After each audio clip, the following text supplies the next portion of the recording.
Testing whether you live in the spiritual world. Siafang. April 12, 2024. Translation edited by Chinyu. First and foremost, it's essential to determine that living in the material world, described in one word, is tiresome, both physically and mentally. If one lives in the spiritual world, described in 2 words, it's effortless. Living in the world of the soul means living lightly. If a person spends their days, months, and years worrying and fretting about life's necessities, such as food, clothing, shelter, transportation, birth, aging, illness, and death, and focuses on how to accumulate material wealth and make more money, then that person is living in the material world. How can one know if they are living in the spiritual world? Use the following 6 indicators to assess. 1. In your inner world, there is someone or a group of people, whether near or far, whom you firmly believe will always lend a helping hand to get you through difficult times.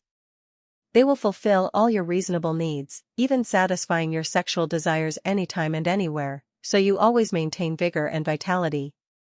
You no longer worry or fear encountering difficulties or setbacks in life's journey. You joyfully engage in labor and creation every day, willingly sharing the fruits of your labor with those you hold dear in your heart.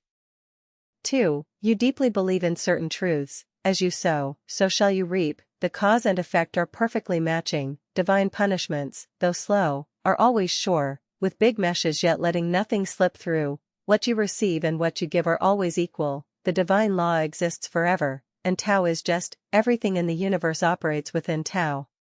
Therefore, you remain calm, facing difficulties and disasters with composure, neither startled nor frightened. You remain serene amidst everything that happens around you, neither rejoicing nor grieving. You understand that everything is impermanent and cannot be held on to, so you live each day contentedly, without haste, worry, or fear, treating everything with a balanced and equitable mindset and accepting all things with an ordinary mind and the mind of Tao, whether it be gains or losses, fortune or misfortune, life or death.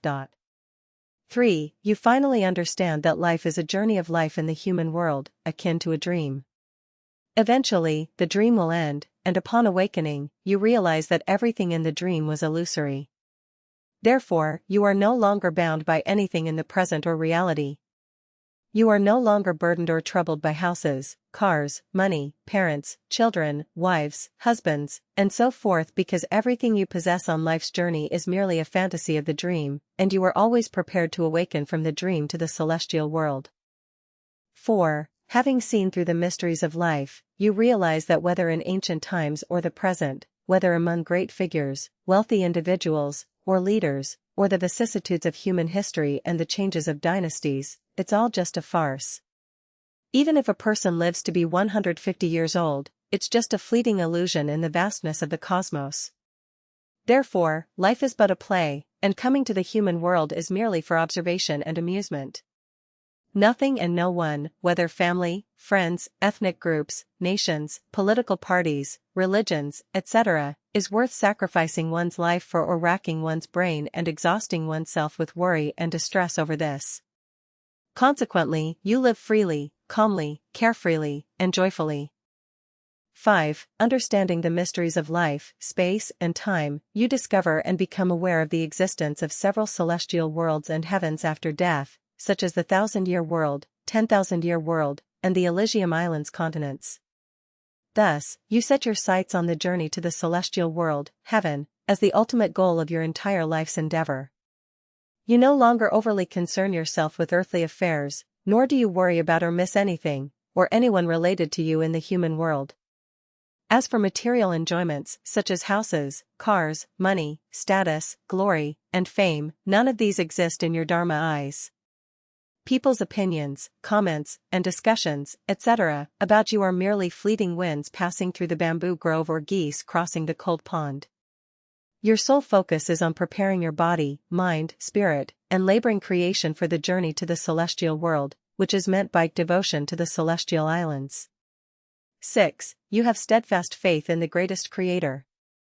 The connotation of this faith is very rich and would require writing a book to fully explain. Those who understand its principles and truths will possess a bit of holographic thinking.